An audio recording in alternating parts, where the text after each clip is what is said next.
예,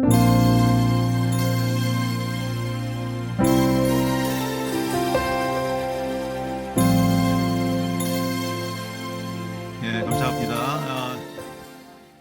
두 번째 강의 시작하겠습니다. 지금 한국 시간으로 새벽 6시 35분이 됐고 저는 어저께 왔습니다. 어저께 이제 한국에서 도착했고, 그래서 지금 제 영이 안에 있는지 밖에 있는지 잠깐만 물이 있어야 되겠네요. 예, 그래서 정말로 하나님의 은혜가 필요합니다. 무슨 얘기가 나올지 지금 정신이 오락가락합니다. 지금 밤을 꼴딱 새고 하는 거잖아요. 이제 아침입니다. 예. 그리고 먼저 잠깐 양해 말씀을 드리면은, 제가 오늘 2시 반 강의가 있고 3시 반에 또 잡아놓으셨더라고요. 예, 본부에서 잡아놓으셨는데 3시 반은 또 저쪽 킹덤 어디래요.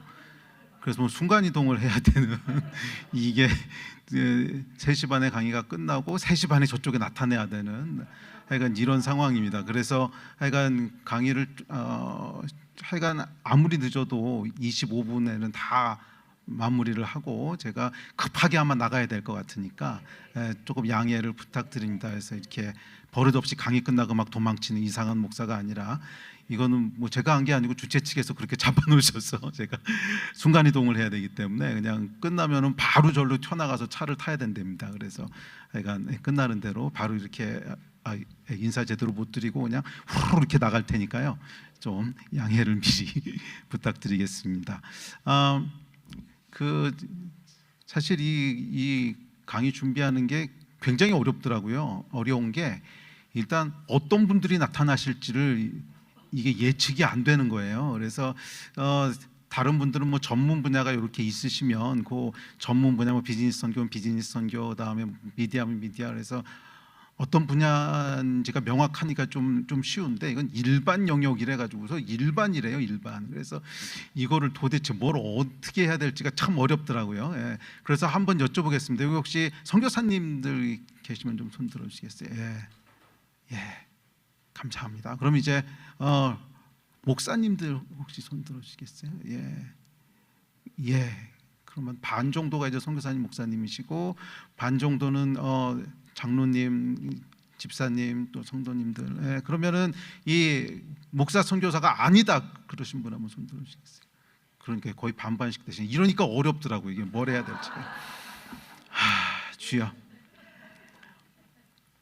그래서 사실은 지금 강의안이 2개가 있는데 2개 다 지금 뭘 해야 될지 아직도 제가 확신이 안 섭니다. 하나는 저희 그냥 제가 하고 있는 사역에 대한 소개인데, 그 사역에 대한 소개가 무슨 큰 도움이 될까 하는 그게 하나가 있고, 그다음에 두 번째는 이제 그 미래 선교에 대한 예측인데, 그게 오히려 조금 더 맞지 않을까 하는 생각이 드네요. 그래서 원래는 그냥 교회 소개해달라고 부탁을 하셨는데, 그것보다는 뭐 목사님들이 한 그렇게 많이 안 계신데 뭐 교회 소개한다고 해서 뭐 여러분들이 그 교회를 하실 수 있는 것도 아니잖아요, 목사님 아니시면. 그러니까 이거보다는 그냥 순교의 키워드에 대한 소개를 하는 것이 낫지 않을까, 그렇게 생각을 합니다. 제 소개를 잠깐 드리면은, 저는 35살에 이제 교회를 개척을 해서 24년 됐고요. 교회 시작할 때 이제 청년들하고 같이 교회를 시작했습니다. 대학생들 한 10명이랑 같이 시작을 해서 지난 24년 동안 하나님께서 재밌게 목회를 하게 하셨습니다. 근데 원래는 선교사로 이제 헌신을 했었고요. 저기 앉아 계신 이재환 선교사님이 제가 유학생 때 만나 뵈가지고서 인생이 꼬였습니다. 이재환 교사님 만나서 선교가 뭔지를 이렇게 눈을 뜨는 바람에 선교를 해야 된다. 그래서 제가 이제 미국에서 공부를 마치고 선교사로 이제 헌신을 해서 선교사로 들어가려고 그렇게 하고 있다가 한국에 이제 그 선교사로 나갈 준비를 하려고 들어갔었던 건데, 전혀 다른 계획을 하나님 가지고 계셨어요. 그래서 정말 생각하지도 않았던 목회를 시작하게 하셨고, 그래서 대학생들하고 시작하게 하셨습니다. 그래서 24년 동안 이제 목회를 하면서 제 신앙생활의 백그라운드가 이제 선교단체에서 신앙생활을 시작했습니다. 처음 예수님을 믿은 곳은 내비게이토라고 하는 단체였고요. 그다음에 영향을 가장 많이 받은 데는 이제 UBF 분들한테 영향을 가장 많이 받아서, 하여간 제 그냥 어떤 영적인 DNA는 이렇게 전도하고 제자 삼고 전도하고 제자 삼고 하는 게 그냥 제 영적인 DNA였습니다. 그래서 목회를 시작하면서도 뭐 배운 게 도둑질이니까 그거 가지고 계속 전도하고 대학생들 전도하고 제자 삼고 전도하고 제자 삼고 그래서 이제 뭐 준비가 되면 선교사로 파송하고 하는 일들을 계속 하게 하셨습니다. 그래서 저희 교회에 좀 독특한 점이 있다면 외부에서 이렇게 사역자를 하이어한 적이 한 번도 없습니다. 한 번도 없고 저희 교회에서 이제 헌신한 청년 때부터 나오다가 신학교 가고 헌신해서 그래서 사역자가 돼서 선교사들도 비슷합니다. 선교사들도 다 청년 때 예수를 믿거나 아니면 중고등학교 때 헌신했던 아이들이 쭉 커서 이제 선교사로 들어가고 그렇게 선교를 해왔습니다. 그래서 지금 저희가 파송한 선교사가 저희 교회에서 직접 파송한 친구들 한 30가정 정도 되고요. 그리고 저희 교회 이제 그렇게 헌신해서 풀타임 사역자로 일하고 있는 친구들이 저까지 합치면 한 30명 또 됩니다. 그래서 이제 하이어한 사람은 없고요. 다 이렇게 핸드메이드로 만든 사람들입니다. 핸드메이드로 만든 사람들인데 그래서 그렇게 이제 선교 사역들을 감당하면서 또 하나님께서 중동 쪽에 이제 들어가라고 하는 마음을 2005년도에 주셨어요. 2005년도에 하나님께서 말씀을 하셔서 이제 뭐 지나온 세월들 이렇게 돌아보니까 그냥 하나님께서 다 하셨다는 고백이 나옵니다. 저는 뭐 저를 아시는 분들 계시겠지만 이제 원래 수학을 전공했고요. 수학을 전공해서 이 캘리포니아에서 이제 학위를 했습니다. UC 버클리에서 PhD를 하고 그리고 원래 이제 교수로 가려고 하다가 이재환 선교사님 사람 잘못 만나가지고서 약간 선교사로 목사로 이렇게 살고 있습니다. 그래서 제가 한 목회 시작하고 나서 한 4, 5년쯤 지났을 때인데 하루는 기도하러 이렇게 앉아서 하나님 앞에 기도를 하고 있는데 성령께서 전혀 생각 못했던 말씀을 하시는 거예요. 근데 뭐라 그러시냐면 생각 좀 하지 마라 그러시는 거예요. 생각하지 말았어요. 제가 생각이 많죠. 생각이 많은 사람이라서 그리고 저는 그때까지도 어떻게 생각했냐면 제 은사가 생각하는 거라고 생각을 했어요. 그렇죠. 워낙 뭐 생각하는 거 좋아하고 잘하는 게 또 딱히 없어요. 뭐 제 이 몸으로 운동할 것도 아니고 그렇다고 뭐 이 외모를 가지고 뭐 연예인을 할 것도 아니고 그냥 잘하는 게 이제 뭐 생각하는 것밖에 없으니까 생각하는 게 은사라고 생각을 했는데 생각하지 말라고 하니까 그때부터 이제 멘붕이 오기 시작하더라고요. 그럼 생각을 안 하면 뭘 해야 되지? 생각을 안 하면 뭘 해야 되지? 근데 하나님이 참 집요하세요. 제가 한 3년도 넘게 그러셨던 것 같아요. 딱 기도하려고만 앉으면 성령께서 이렇게 감동을 주시는데 생각하지 말라는 감동을 계속 주시는 거예요. 한 3, 4년 그러셨던 것 같아요. 그래서 제가 이제 생각하는 걸 포기를 하고 그러면 생각을 안 하려면 어떻게 해야 되지? 그랬더니 물어봐야겠더라고요. 뭐 할 수 있는 게 없잖아요. 그래서 그냥 주구창창 물어봤습니다. 기도하는 자리에 앉아가지고 하나님 오늘은 뭘 할까요? 오늘 사람 만나는데 뭐라고 얘기할까요? 우리 선교지로 들어가야 되는데 어디다 들여보낼까요? 약간 주구창창 물어봤어요. 근데 하나님이 참 잔인하세요. 생각하지 말라고 했으면 대답이라도 좀 해주셔야 되는데 또 대답은 안 해주세요. 그냥 뭐 제가 그런 은사가 없어요. 은사가 없어서 어떤 분들은 뭐 기도하면 뭐도 좀 보시고 들으시고 그런데 저 그런 은사가 진짜 없어요. 그래서 그냥 기도하려고 눈 감으면 깜깜하고요. 뭐 아무것도 보이는 게 없고 조용하고 그렇습니다. 적막해요.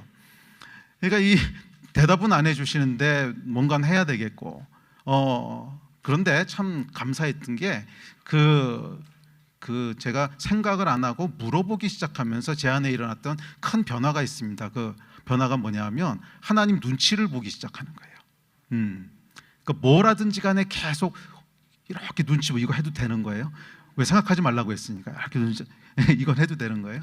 그러니까 이게 하나님을 의식하는 거죠. 그래서 아주 작은 일 하나라도 이거 하나님 허락하시는 건가? 이거 혹시 하면 안 되는 거 하는 거 아닌가? 하는 그 눈치 보는 습관들이 생기더라고요. 태도가 생기는 거죠. 근데 그게 저한테는 참 큰 축복이었고 지난 24년 동안 목회를 해왔던 힘인 것 같습니다.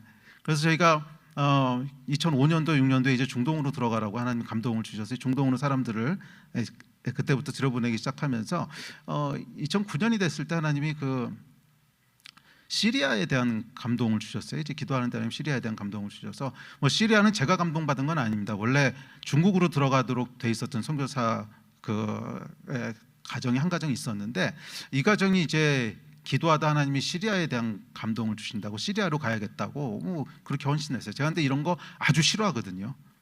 이렇게 갑자기 뭐 바꾸고 이러면은 제가 굉장히 스트레스를 받아요. 저는 계획된 대로 쫙 가야 되는데 제 MBTI가 I가 막 왕따만 크고요. J가 더 큽니다. J는 그래서 항상 굉장히 이제 그렇죠, 여러분.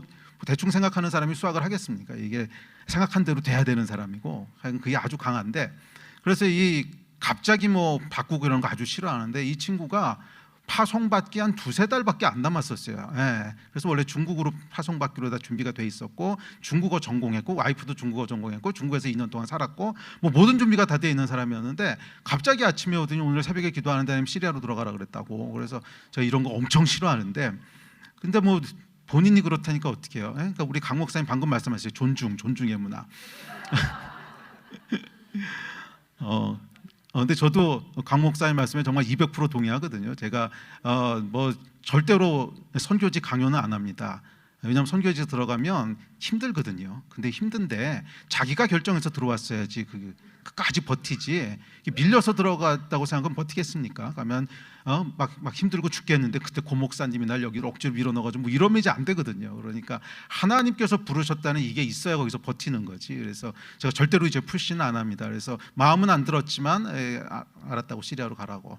그래서 시리아로 들여보냈는데, 뭐 그러고 나서 한 2년 있다가 이제 내전이 터졌습니다. 시리아 내전이 터지면서 그 옆 나라들로 이렇게 옮기게 됐습니다. 팀이 꽤 크게 있었어요, 시리아에. 근데 옆 나라들로 옮기게 되면서 난민들을 이제 섬기는 사역이 시작됐습니다. 그래서 난민 사역이 자연스럽게 시작됐고요.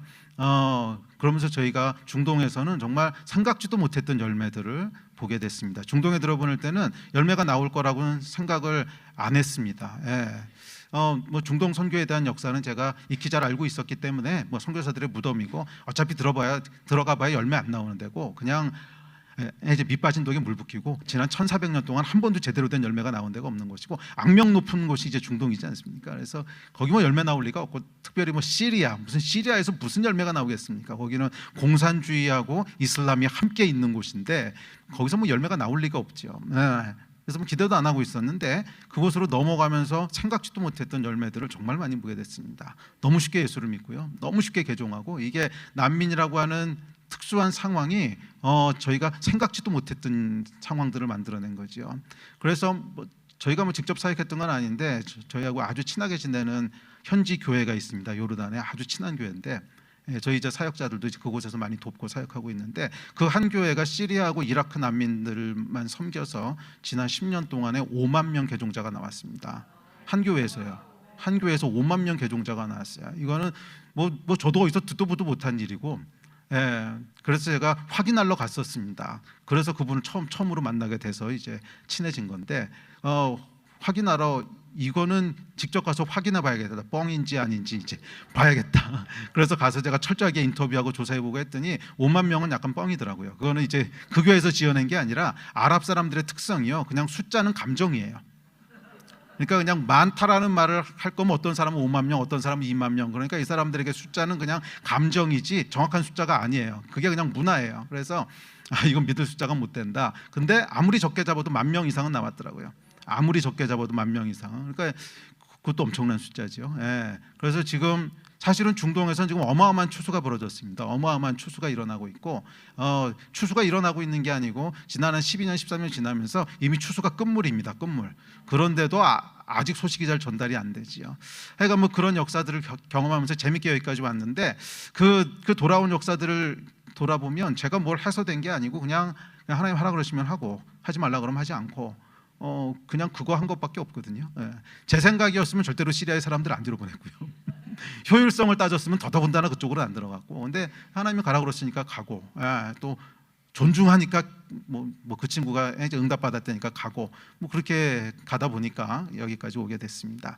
자, 오늘 잠깐 나누려고 하는 말씀은 이제 미래 전략이라는 측면에서 선교를 좀 살펴보려고 합니다. 제 전공도 말씀드렸지만 시간이 없으면 제가 말이 빨라집니다. 제가 이게 유튜브하고 비슷한 은사가 있어서요, 1.5배, 1.7배, 2배까지 낼 수가 있습니다. 그래서 지금 약간 속도를 붙여서 빨리 끝내고 순간 이동을 해야 되기 때문에 빨리빨리 보겠습니다. 그래서 제 이제 전공이 수학이다 보니까 이 수학을 오래 한 사람들에게는 공통적인 특징이 있습니다. 뭐 지혜라면 지혜고 인사이트라면 인사이트인데, 하여간 그 지금 있는 어떤 데이터들을 기초로 해서 미래에 대한 걸 예측하는 것이 이제 수학자들이 하는 일이죠. 수학자들이 하는 일이고, 그리고 이제 수학을 제가 보니까 학부 때부터 시작해서 10년 했고 교수 3년 했으니까 13년 동안 수학을 전공을 했더라고요. 이제 그렇다 보니까 직업병이죠. 직업병이 있고 이 브레인 데미지도 온 것 같고.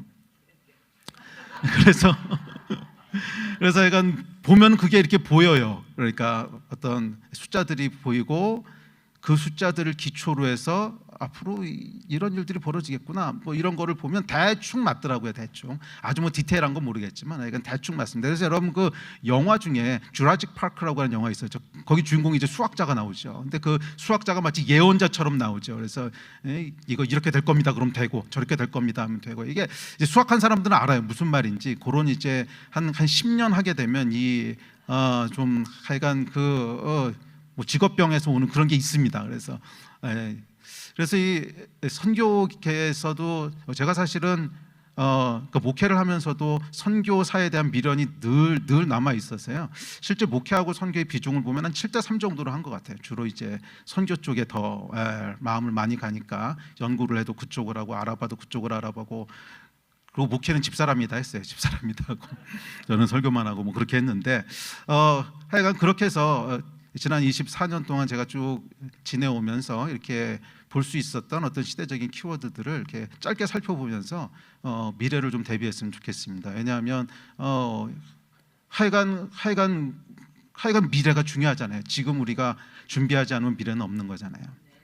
또 우리 다음 세대에 대한 이해도 굉장히 중요합니다. 제가 다음 세대에 대한 것도 오늘 이렇게 서론만 하다 끝날 것 같은데 다음 세대에도 제가 이제 청년 사역을 지금까지 계속 해왔습니다. 그래서 그때 청년들하고 시작했는데 하나님께서 계속 청년들하고 호흡할 수 있는 기회를 주셔서 지금도 교회가 상대적으로는 굉장히 젊습니다. 뭐 지금은 어른들도 많이 계신데요. 그래도 상대적으로는 굉장히 젊어요. 그래서 뭐 저희가 가장 많은 나이 또래가 30대가 제일 많고요. 두 번째로 많은 데가 20대고요.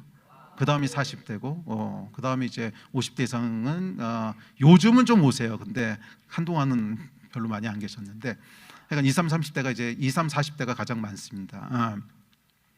근데 약간 그래서 제가 청년들에 대해서는 잘 안다고 생각했어요. 뭐 평생을 청년들하고 함께 있었고 평생 청년들 데리고 제자 훈련하고 뭐 그랬으니까 잘 안다고 생각했는데 요즘 들어서 처음으로 이제 두려움이 엄습해 오기 시작했어요. 얘네들이 어떤 애들인지 모르겠는 거예요. 그러니까 특별히 지금 대학생들 그러니까 22살, 23살 그 아래로는 감이 안 잡혀요. 제가 그 윗세대까지는 걔네들 머리 위에서 놀았어요. 너희가 뭐 생각해봐야 이런 생각하는 거지. 그럼 딱 그런 생각하고 너희가 뛰어야 벼룩이지 뭐. 그다음에 이거 할 거야. 그럼 애들 그거 하고 있고 항상 그랬거든요. 근데 이제는 그게 견적이 안 나와요. 얘네가 도대체 무슨 생각을 하고 있는지도 모르겠고 어떤 코드로 움직이는지도 모르겠고 전혀 감이 안 잡히는 정말 특별한 세대로 들어가고 있습니다. 그래서 제가 요즘은 이제 연구를 해야겠다는 생각이 좀 들어요. 이 나이 또래에 대한 건 이제 자연스럽게는 모르겠다. 얘는 너무 이상한 애들이다. 그래서 보통 한국에서는 MZ 세대라고 그러고 미국에서는 젠지라고 부르는데 이 젠지 애들은요 정말 달라요. 정말 달라요. 그래서 어떻게 보면 우리가 한국 교회도 그렇고 미국도 비슷한데 하여간 이 부흥의 때가 지나고 우리 다음 세대가 굉장히 숫자적으로도 적고 아이들이 굉장히 약간 헌신된 사람들 찾기도 힘들고 하는 이제 그런 생각들을 하는데 그게 어떻게 보면 딱 맞는 얘기는 아닌 것 같아요. 이 아이들이 모이는 곳에 가보면 고세대가 모이는 곳에 가보면 고세대 나름대로의 불이 있어요.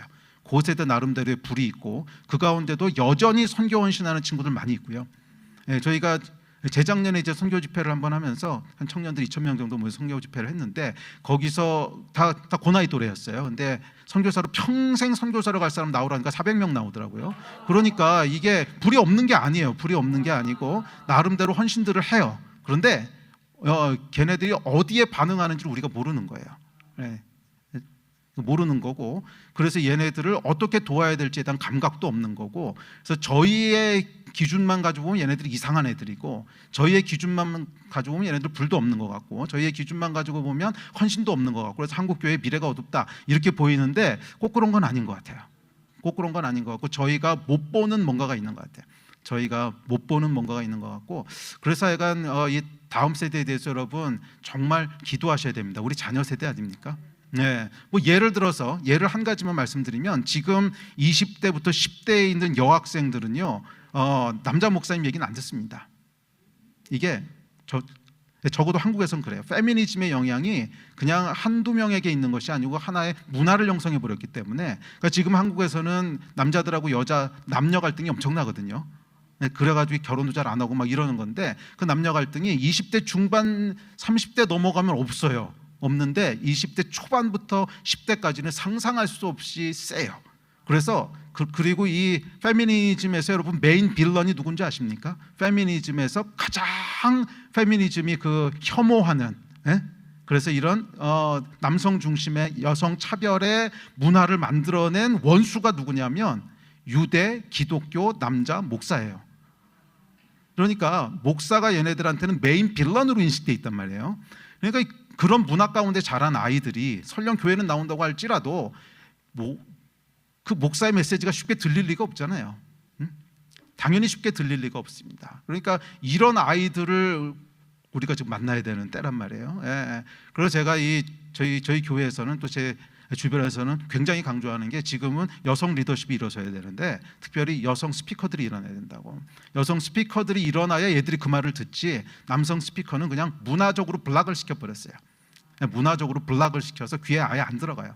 하여간 이런 것이 이제 하나의 예입니다. 그래서 하여간 이 세대 이야기가 정말 힘듭니다. 그래서 하여간 많이 기도해 주죠. 여러분 자녀 세대잖아요. 그리고 하여간 얘네들이 부흥해야 될 거 아니에요. 이 세대를 위해서 여러분 기도해 주시기를 주의 이름으로 축복합니다. 자, 그 각 시대마다 그 시대에 감당해야 될 사역들이 있습니다. 감당해야 될 사역이라고 하는 건 뭐냐면 하나님께서 메인리 행하시는 일이 있다는 거예요. 그러니까 예를 들면 모세의 때에는 출애굽하는 일이었고, 엘리야의 때는 바알 선지자하고 싸우는 거였고, 뭐 예수님 때에는 그러니까 십자가와 구원의 사역이었고, 또 종교개혁 때도 역시 구원을 회복하는 거였고, 하여간 시대마다 시대적인 어떤 사명이 있죠. 시대적인 사명이 있는데 요거를 잘못 이해하면 인생이 엉뚱하게 됩니다. 요거를 잘못 이해하면 인생이 웨이스트 됩니다. 그러니까 생각해 보세요, 여러분. 엘리야의 때인데 그 홍해 바닷가를 얼쩡얼쩡거리고 있다고 생각해 보세요. 그래서 여기서 뭐해? 그럼 여기가 우리 조상님들이 홍해를 가른 곳이라고. 그럼 하나님 뭐라 그러실까요? 아유, 그러시겠죠. 나는 지금 홍해 가를 생각 없어. 그러실 거 아니에요? 지금 시대가 어느 시대인데 지금 홍해나 가를 생각 전혀 없어. 그러니까 거긴 가봐야 아무 일도 안 일어나는 거예요. 그러면 엘리야의 때는 갈멜산에 가야 되는 거죠. 그럼 나는 갈멜산에 불을 준비하고 있는데 너 왜 홍해에서 그러고 있냐? 이게 여러분 시대 분별을 잘못하면 이렇게 되는 거죠. 우리 시대에는 우리 시대의 과업이 있습니다. 만약 우리가 70년대 과업을 이루어야 될 사람이 있다면 70년대 사역하게 하셨겠지 왜 지금 하게 하셨겠어요? 만약 18세기에 해야 될 일을 감당해야 되는 일은 우리 18세기에 태어나게 하셨겠지 왜 여기 태어나게 하셨어요? 또 한국인이 감당해야 될 사역이 있고 미국분이 감당해야 될 사역이 있고 제3세계에 감당해야 될 사역이 있습니다. 만약 우리가 미국 교회가 해야 되는 일을 우리가 해야 되는 거는 미국 사람으로 태어났어야죠. 실수가 없으신 하나님께서 이때 21세기 2024년 오늘을 우리가 살게 하시고 한국 사람으로 살게 하신 것은 2024년 지금 이 시대에 하나님이 한국 사람에게 주시는 사명이 있기 때문에 그런 거죠. 그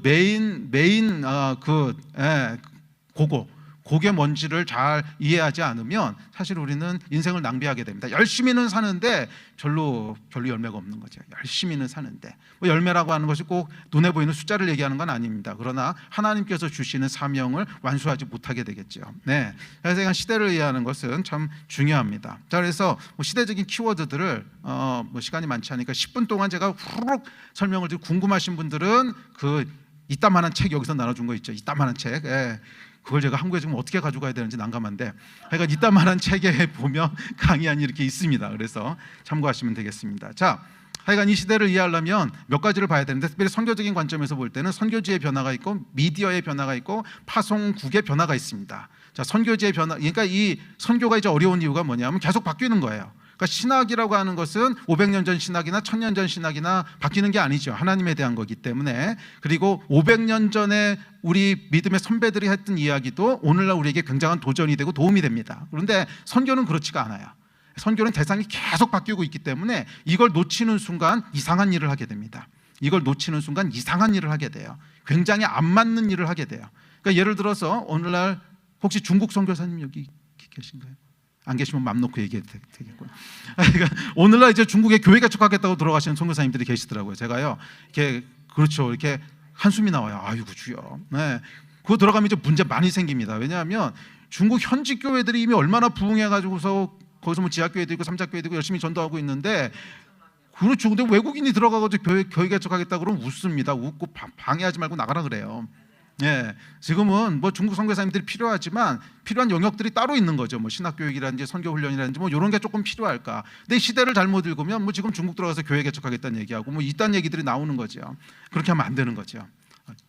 존중해야 되는데 참. 예, 자, 그래서 하여간 그 선교지가 계속 바뀌고 있다는 걸 아셔야 되고, 그래서 여러분 특별히 선교지에 대한 정보들은 한 10년만 지나도 이미 아웃데이트된 겁니다. 그러니까 굉장히 최신 정보들을 이렇게 빨리빨리 그러니까 이 선교는 제가 지난 24년 동안 이렇게 일해 보니까 딱 세 가지예요. 사실은 하나는 뭐냐면 정보고요. 두 번째는 헌신이고 세 번째는 불입니다. 불. 예. 근데 결국엔 불이 있어야 돼요. 뭐 아무리 정보가 있고 아무리 헌신이 있어도 불이 내려야지 뭔가 일어나는 거지. 불이 안 떨어지는데 무슨 일을 하겠습니까? 어젯밤에 우리 황도경 목사님이 그 말씀하셨는데, 불이 있어야 되는 거예요. 그 전에 제가 그 코비드 시대, 코비드 이후의 선교 전략이라는 걸로 발표를 해달라 그래서 그 발표의 맨 마지막이 뭐였냐면, 코비드 이후의 식당 전략은 뭘 것 같습니까? 코비드 이후의 식당 전략이 뭐가 있어요? 음식이 맛있어야지 되는 거지.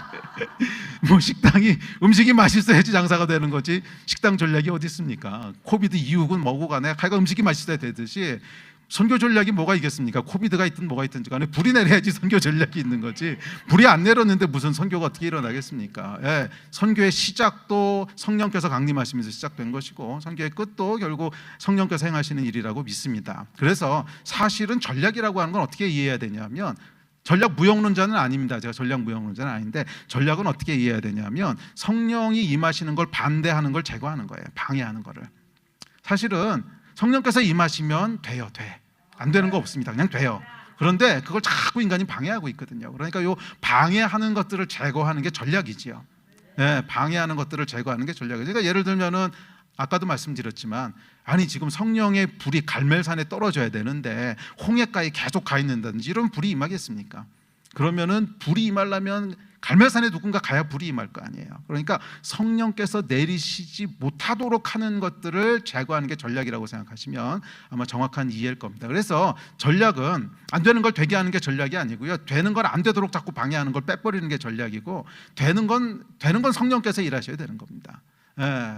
사실은 선교 헌신도 또 선교사로 들어가는 것도 여러분 다 똑같습니다. 이게 선교사 여러분들 계시지만 다 그 성령께서 보내신 거 아닙니까? 우리 안에 성령의 불이 임하지 않았는데 선교지를 어떻게 들어가겠으며, 제가 목회를 시작할 때도 제 안에 불이 임하지 않았으면 어떻게 목회를 시작하겠습니까?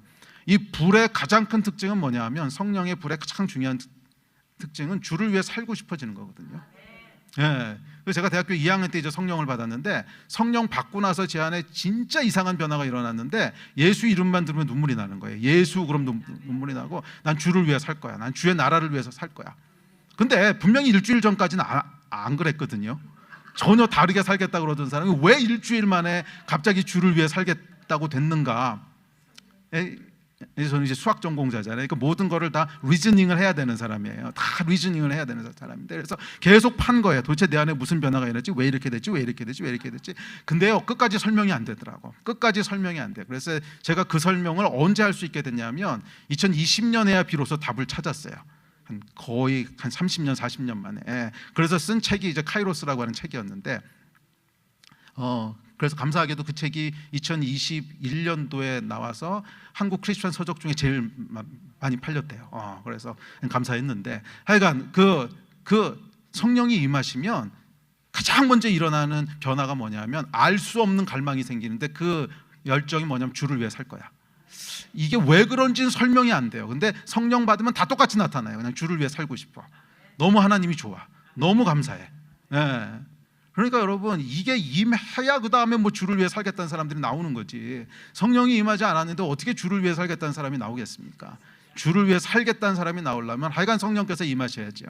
자, 그럼에도 오늘 전략 얘기를 하는 것은 성령이 못 임하시지 않도록, 하여간 성령이 임하시도록 그거를 제거하는 거죠. 자, 하여간 이렇게 세 군데서 바쁘게 변화가 일어납니다. 빠르게 변화가 일어납니다. 근데 선교지에서 일어나는 일단 변화들을 먼저 보면 이슬람의 부흥이라고 하는 걸 생각할 수 있습니다. 이슬람이 지금 엄청난 속도로 부흥하고 있기 때문에 한 세대 전까지만 해도 제가 생각하지 못했던 그런 부흥이 이슬람권 안에 일어나고 있는, 부흥이라기보다는 숫자적으로 많아지는 거죠. 주로 애를 많이 낳아서 많아지는 거긴 한데 이제 숫자를 보면 지난 10년 동안에 기독교 성장률이 14.5%고요. 이슬람 성장률이 23.5%입니다. 지난 100년 동안의 성장률도 비슷합니다. 기독교 358%, 이슬람 594%. 그러니까 거의 2배입니다. 그다음에 이제 더블링 타임이라는 게 있습니다. 2배가 될 때까지 걸리는 시간인데 2배가 될 때까지 걸리는 시간이요. 제가 또 써놨는데 바쁘게 하다 보니까 잊어버렸는데, 하여간 더블링 타임이 기독교가 24년이고 하여간 딱 절반이에요. 그러니까 이슬람이 24년마다 2배가 되나? 그러면 기독교는 49년 만에 2배가 되는. 그러니까 딱 절반 속도거든요. 근데 이게 이 더블링 타임이라고 하는 게 무서운 게 뭐냐면 처음엔 차이가 많이 안 나는데 뒤에 가면은 이렇게 익스포넨셜이 됩니다. 그러니까 이 더블링 타임이라고 하는 거 진짜 무서워요. 이 뒤로 가면 차이가 엄청나진다는 거예요. 그러니까 이슬람의 성장 속도는 지금 기하급수적으로 늘어나고 있기 때문에 이대로 가면은 굉장히 위험한 그 세계 복음화가 아니고 세계 이슬람화가 와야 된다고 하는 것이 그래프가 보여주고 있는 결과입니다. 근데 저는 뭐 그렇게 되지는 않을 거라고 믿습니다. 왜냐하면 성령께서 일하시기 때문에 여기서 반전을 분명히 일으키실 텐데 하여간 숫자적으로 보면 그렇습니다. 그래서 이슬람의 부흥이라고 하는 키워드를 우리가 잘 기억해야 되고, 두 번째는 도시화라고 하는 키워드가 있습니다. 도시화.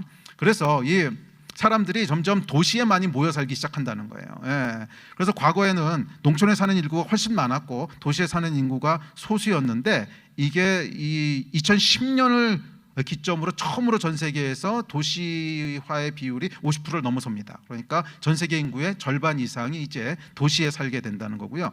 이게 UN 통계에 의하면 2030에서 50년 사이에 70%까지 올라갈 거라고 얘기를 합니다. 그러니까 지금으로부터 한 20, 30년, 우리 다음 때가 되면 전 세계의 70% 사람들이 도시에 사는 거예요. 자, 그러면 이 도시화라고 하는 게 왜 중요한 키워드가 되냐면 선교 진입 장벽이 낮아지는 거예요. 잘 생각해 보세요. 그러니까 우리가 선교가 어려웠던 이유는 문화적인 갭 때문에 그런 거죠. 그래서 주로 선교사 훈련시킬 때 이제 문화인류학도 가르치고 뭐 선교에 대한 거 가르치고 이러지 않습니까? 그리고 이 타문화를 이해하고 적응한다고 하는 게 참 힘들어요. 그런데 참 재밌는 게 도시는요 어디 가보든지 비슷해요. 도시는 어디가 뭐 동경에 가봐도 그렇고 저기 암만에 가봐도 그렇고 저기 베이루트 가봐도 그렇고 뭐 카이로 가봐도 비슷하고 젊은이들은요 그러니까 맥도날드에서 점심 먹고 스타벅스 가서 커피 마시고 사는 것도 비슷하고 고민하는 것도 비슷해요. 고민하는 것도 여자친구 문제, 뭐 직업 문제, 뭐 다 비슷합니다. 그 얘기는 뭐냐면 도시화가 진행되면 그 문화의 갭이 굉장히 줄어든다는 거예요. 그 이야기는 선교적 관점에서 봤을 때는 기회가 많다는 거예요. 그래서 꼭 장기 선교가 아니라도 중단기로도 할 수 있는 기회들이 점점 많아지고 있다는 거예요. 중단기로도 할 수 있는 일들이 점점 많아지고 있다는 거예요. 그래서 저희가 이런 시대적인 흐름 때문에 중단기 선교에 대한 실험들을 오랫동안 했습니다. 중단기 선교라고 하는 건 1년에서 4년 정도를 들어가는 걸 얘기합니다. 그리고 주로 청년들, 주로 대학생 때. 그래서 1년에서 4년 정도 헌신을 받아서 이제 선교지에 들여보내서 경험을 하게 하는 거예요. 근데 생각보다 할 수 있는 일들이 많아요. 그러니까 이 친구들은 한 1년 헌신해서 일단 들어가고 1년 지나고 나면 이제 재계약을 합니다. 이제 갱신을 해가지고 2년 더 하고 3년 더 하고 4년 더 하고 이렇게 하는데 뭐 이 친구들에게는 뭐 이렇게 부담 준 건 없어요. 가서 언어 열심히 배워라. 언어 배워라. 그러니까 제가 이 청년들에게 해주고 싶었던 건 뭐냐면 선교라는 것을 이렇게 자연스러운 삶의 바운더리가 확장되는 걸로 인식시켜주고 싶었어요. 그러니까 저는 이제 미국에서 유학생으로 7년 동안 있었기 때문에 이 미국이라고 하는 나라는 제 삶의 바운더리 안에 있습니다. 그러니까 무슨 말이냐면 그냥 자연스럽다는 거예요. 그러니까 미국 오는 걸 뭐 어디 해외 가야 돼 막 이렇게 생각하는 게 아니고 그냥 비행기 타고 오면 되는 거예요. 오면 여기에 아는 사람들도 있고 그다음에 뭐 언어도 익숙하고 그러니까 아주 자연스러운 거죠. 그래서 그러니까 예를 들어 제가 어떤 일을 한다 그러면 한국이 아니라 미국까지는 그냥 자연스럽게 제가 생각하는 바운더리 안에 있는 거예요. 그래서 저는 이 청년의 때 선교지가 그렇게 자연스러운 삶의 바운더리 안에 들어왔으면 좋겠다는 생각을 했어요. 그래서 그러려면 언어가 일단 돼야 되고요. 언어가 돼야 되고 친구들이 있어야 돼요. 그 두 가지가 굉장히 중요합니다. 그래서 하여간 1년 들어가 있을 때 언어에 집중하고 친구 사귀는 걸 했는데 저희가 이제 10년도 넘게 했거든요. 이 일을 한 4, 5년 한 것 같은데 요번에 17기가 들어가니까 17년 했군요. 근데 하여간 이 친구들 중에 많은 선교사들이 나왔고 나중에 그리고 전부 다 선교사 되는 건 아니에요. 그래도 이 친구들이 자연스럽게 삶의 바운더리를 생각해서 그곳에서 비즈니스 시작해서 성공한 친구들도 있고요. 그쪽으로 취업해서 간 친구들도 있고 많습니다. 하여간 이런 이제 열매들을 보면서 이 도시화라고 하는 것이 생각보다 많은 기회들을 주고 있다는 거예요. 여러분들 가운데도 이렇게 뭐 평생 헌신하지 않아도 짧게 가서도 하실 수 있는 일들이 굉장히 많습니다. 그다음에 이제 세 번째로 살펴볼 것이 난민이라고 하는 주제인데 이 난민이라고 하는 것하고 맞물리면 또 여러분들이 할 수 있는 일들이 더 많습니다. 이 난민은요 많아질 수밖에 없습니다. 왜냐하면 성경에 예언을 하고 있습니다. 성경이 뭐라고 예언하냐면 마지막 때에 처처에 기근과 지진과 전쟁의 소문이 있다고 그랬죠. 기근과 지진과 전쟁이 일어나면 반드시 발생하는 게 난민이죠. 그리고 난민들은 첫째 마음이 가난하고요. 둘째 자기 종교에 대한 회의들이 있습니다. 그 큰 재난을 통과하면서 자기 종교에 대한 회의가 있고요. 특별히 이슬람은 이슬람에 대한 회의들이 있어요. 뭐 우리는 한 형제고 가족이고 그랬더니 다 개뻥이야. 어려운 일 생기니까 아무도 안 도와줘. 그리고 도와주는 건 크리스천들밖에 없어. 정말 그렇습니다.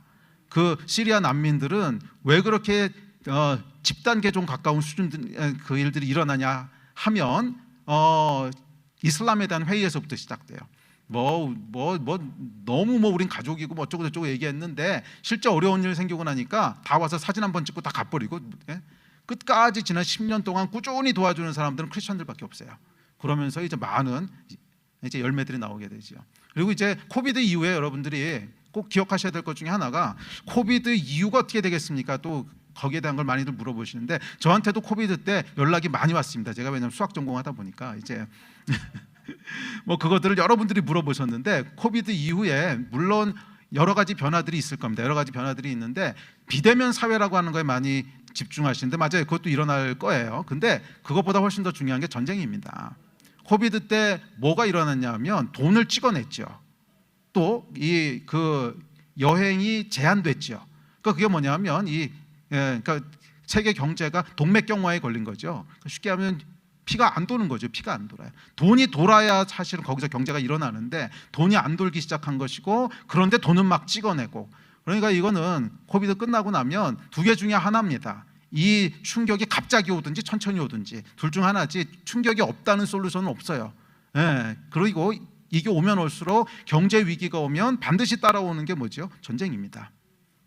이게 세계 공황 때가 그 세계 1차 대전, 2차 대전 때 지표들을 보면 세계 공황이 있었지 않습니까? 결국 이 경제 위기가 해결이 안 되니까 전쟁으로 이어지죠. 자, 그렇듯이 하여간 이 전쟁이 일어날 거기 때문에 결국엔 뭐가 필요하죠? 난민들에 대한 대비가 필요하다는 거예요. 그래서 난민들에 대한 준비는 하고 있으면 그물로 막 낚을 겁니다. 그물로 막 낚을 겁니다. 그래서 여러분 생각해 보세요. 코비드 끝나고 얼마 되지도 않았는데 벌써 전쟁이 어디 일어났죠? 벌써 우크라이나에서 일어났죠. 그다음에 지금 이스라엘에서 일어났죠. 앞으로 더 많이 일어나겠죠. 그랬을 때 이제 많은 난민들이 나오게 될 거고. 그래서 난민 사역 얘기하다가 저 얘기했었구나. 그래서 저희가 이제 난민들을 지난 10몇 년 동안 돕다 보니까 이제 NGO도 만들고 뭐 여러 가지를 했습니다. 근데 난민들이 처음에는 뭐가 필요하냐면 먹을 거 주고 집 주고 하는 게 필요합니다. 근데 조금 시간이 지나고 나면 이제 자립할 수 있도록 도와줘야 돼요. 이게 난민들은 특별히 이제 난민 아이들 이 아이들은 완전히 방치돼 있습니다. 교육도 안 되고 뭐도 안 되고 그러니까 잡이 없죠. 교육이 안 되니까 뭐 직장이 없죠. 그래서 직업 훈련이 가장 큰 필요입니다. 그러니까 지금 물어보면 딱 난민들한테 서베이 해보면 딱 두 가지만 말합니다. 우리 아이들 교육을 도와주십시오. 그 다음에 직업훈련 시켜주십시오. 그래서 직업훈련 같은 경우도 여러분들 하실 수 있는 일들이 많아요. 그러니까 교회 단위로 사실 할 수 있는 일들이 많습니다. 그러니까 뭐 예를 들어서 뭐 미용 훈련을 시켜준다. 그러면 그냥 미용사들 분이 함께 모여서 네트워크하면 돼요. 그래서 뭐 장기적으로 안 들어가도 한 일주일 들어갔다 오고 한 달 들어갔다 오고 계속 테이크턴 하면서 하면 되거든요. 하여간 이런 식으로 도시화가 일어나면서 짧게 할 수 있는 일들이 많아진다는 거예요. 짧게 그러면서도 큰 열매를 볼 수 있는. 그래서 선교의 패러다임이 물론 장기적으로 들어갈 선교사님들도 지금 절대적으로 부족하고 필요합니다. 그러나 그분들만의 역할이 아니라 이제 모든 사람들이 함께 그 일에 훨씬 이전보다는 더 큰 차원으로 컨트리뷰트 할 수 있는 그런 이제 시대로 들어선 거죠. 예. 그래서 여러분들이 조금만 눈을 더 여시고 과거의 선교 패러다임에 너무 매이지 마시고 좀 더 적극적으로 여러분들이 뛰어들 수 있는 길들을 찾으신다면 훨씬 더 많이 하실 수 있을 겁니다. 다음에 자본주의 세속화, 젊은 층의 이탈, 빠른 변화의 속도 이런 거 쭉쭉 넘어갑시다. 변화도 지금 너무 빨리 일어나고 있어서요. 이런 뭐 데이터 분석이라고 하는 게 사실은 의미를 잃어갑니다.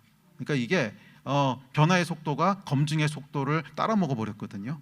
그러니까 이게 무슨 말이냐면 과거에는 변화를 이렇게 검증할 수 있는 시간이 있었어요. 그러니까 예를 들면 TV가 처음 나왔을 때 아이들이 TV를 많이 보고 자라면 어떻게 될까?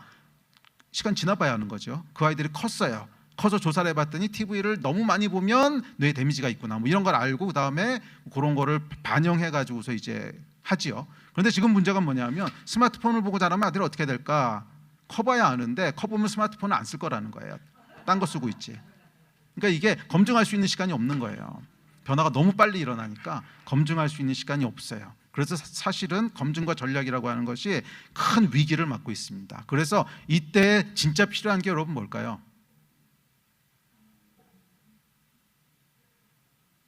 성령님의 인도하심이죠.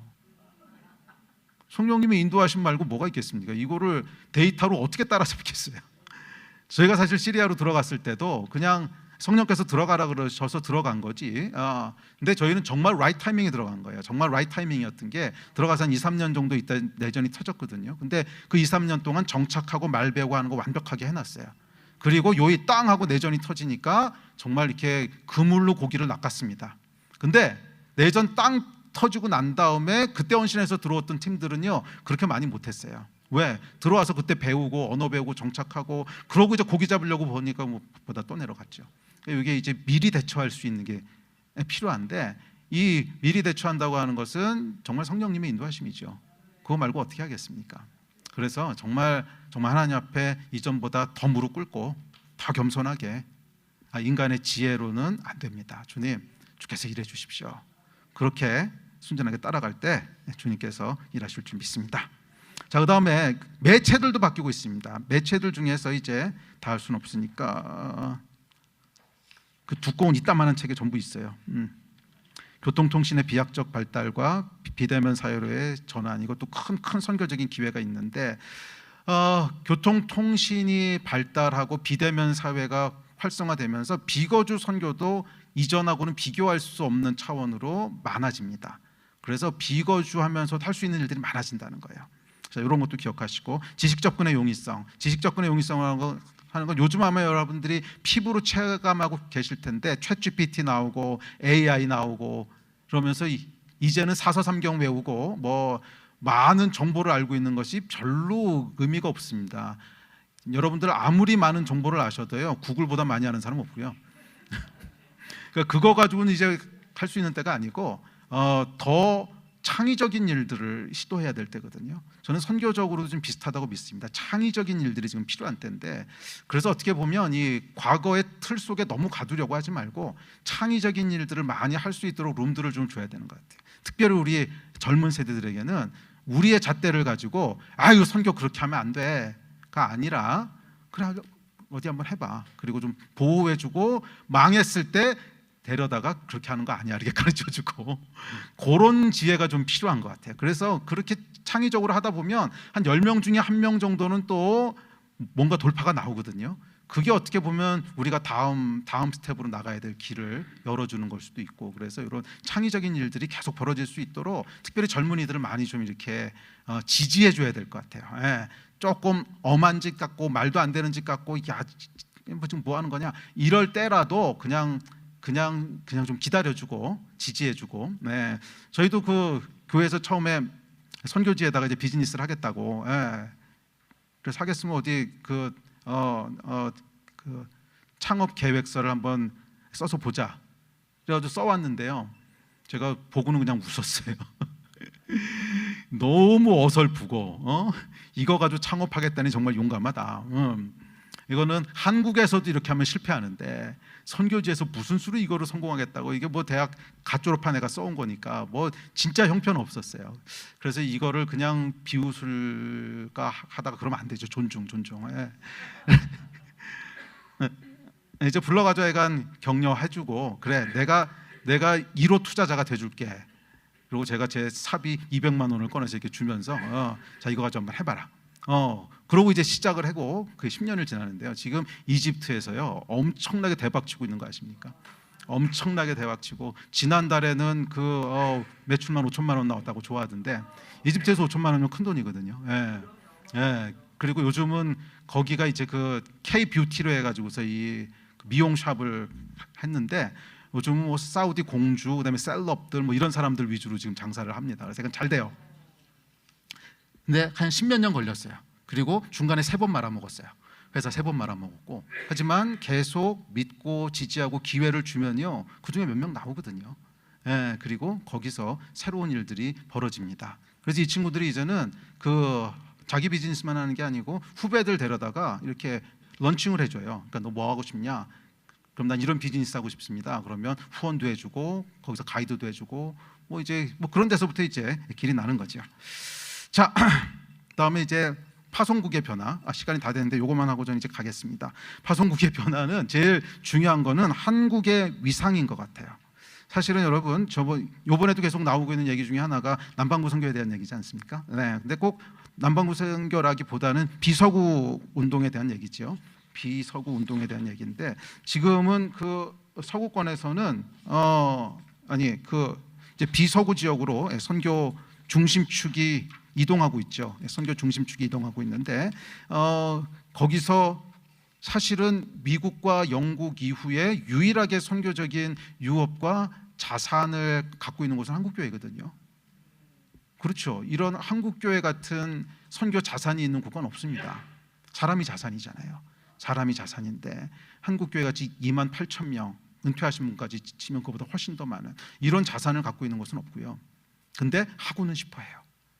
하고는 싶어해요. 인도네시아도 하고 싶어하고, 저기 작년에 제가 그 아프리카 이디오피아에 갔더니 거기도 지금 뭐 선교하고 싶다고 난리인데 뭐 해본 적이 있어야죠.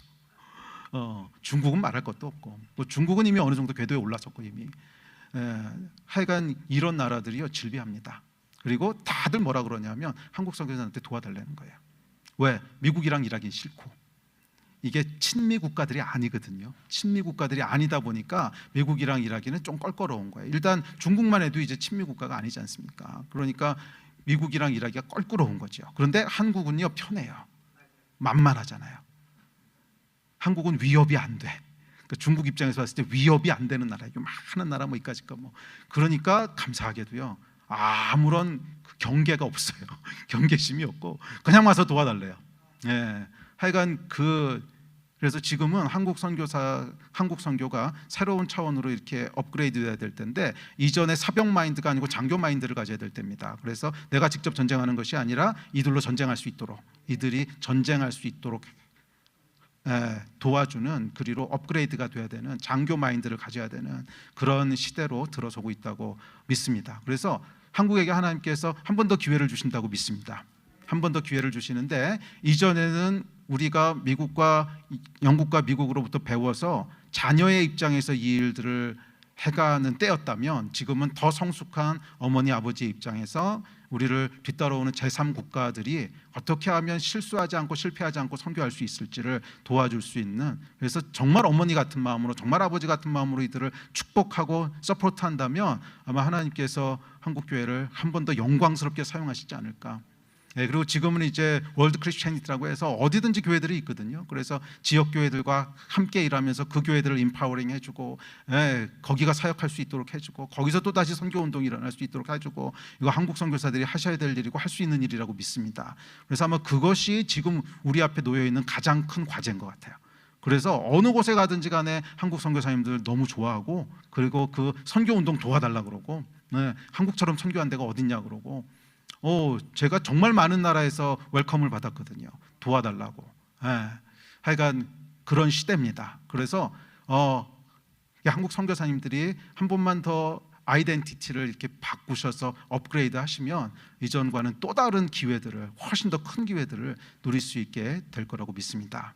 그다음에 이제 선교에 두 가지 축이 있는데, 하나는 수평적 선교고 하나는 수직적 선교인데, 수평적 선교는 우리가 알고 있는 선교입니다. 그러니까 이제 복음이 들어가지 않은 모든 지역 가운데 복음을 전하는 것이라면, 수직적 선교는 세대에서 세대로 유업을 불려가는 거 아니겠습니까? 그래서 우리 세대에게 끝나면 안 되지 않겠습니까? 이게 세대에서 세대로, 제너레이션 투 제너레이션 계속 이어져야죠. 하나님의 놀라운 역사가 유업으로 계속 이어져야 되는데, 그래서 우리 다음 세대를 위해서 좀 집중적으로 기도해 주십시오. 네, 이 다음 세대가요, 불이 없지 않아요. 있어요. 그런데 얘네들의 불을 어떻게 하면 붙일 수 있는지, 도대체 얘네들이 뭐에 반응을 하는지, 그 다음 세대의 불을 찾아야 되는 것 같아요. 불은 있어요. 제가 보니까 불은 있어요. 정말 뜨거운 불들은 있는데 이게 어떻게 작동하는 불인지 우리가 이해를 못해요. 우리는 그게 왜 불인지도 모르겠고, 예를 들면 이런 거예요. 막 얘네들이 너무 열광하고 막 반응하고 자기 인생을 전부 다 때려 넣겠대. 근데 우리가 봤을 때는 저런 일에 왜 인생을 때려 넣지? 이해가 안 되는 거죠. 이런 것들이거든요. 그리고 우리가 생각하는 중요한 것들을 막 얘기하면 아무 반응도 없고. 하여간 이게 지금 마귀가 하는 일입니다. 세대와 세대를 갈라놓는. 세대와 세대가 다시 연결돼야 돼요. 여러분, 성경을 보면 아주 재밌는 일이 있는데, 항상 열매는요 두 번째 세대에서 나왔어요. 항상 모세와 여호수아, 예수님과 제자들, 엘리야와 엘리사, 다윗과 솔로몬, 항상 열매는 두 번째 세대에서 나와요. 그러니까 한 세대만에 뭐가 일어나는 예가 별로 없어요. 그러니까 마귀 입장에서는 요 체인만 딱 브레이크 깨면은 그럼 하나님의 역사를 막는 거예요. 한 세대에서 다음 세대로 이어지지 않도록만 깨면, 그 세대가 연결만 되면 성경에 보면 놀라운 일들이 벌어져요. 심지어 예수님께서는 나보다 더 큰 일도 할 거라고 그랬어요. 아마 연결만 되면, 지금 지난 한 세대 동안에 정말 놀라운 역사를 써오셨던 한국 선교의 유업이 한 세대만 연결만 된다면요, 이건 정말 세계 선교 역사를 끝낼 수 있습니다. 놀라운 열매들이 나올 거예요. 그래서 마귀가 이걸 깨려고 하는 이 역사들을 정말 우리가 믿음으로 뚫고 다음 세대까지 유업을 불려줄 수 있다면 정말 놀라운 하나님의 역사를 보게 될 줄로 믿습니다. 아멘. 기도하겠습니다. 하나님 감사합니다. 이 놀라운 선교의 유업을 주신 것을 찬양하고 감사합니다. 이 유업들이 한 세대 더 이어지게 하여 주셔서 정말 하나님의 나라를 확장하는 일에 귀하게 쓰이게 하시고, 모든 민족 가운데에 복음이 들어가는 큰 은혜의 역사가 있게 하여 주십시오. 감사합니다. 주 예수 그리스도 이름으로 기도했습니다. 아멘. 저는 순간 이동해서 가겠습니다.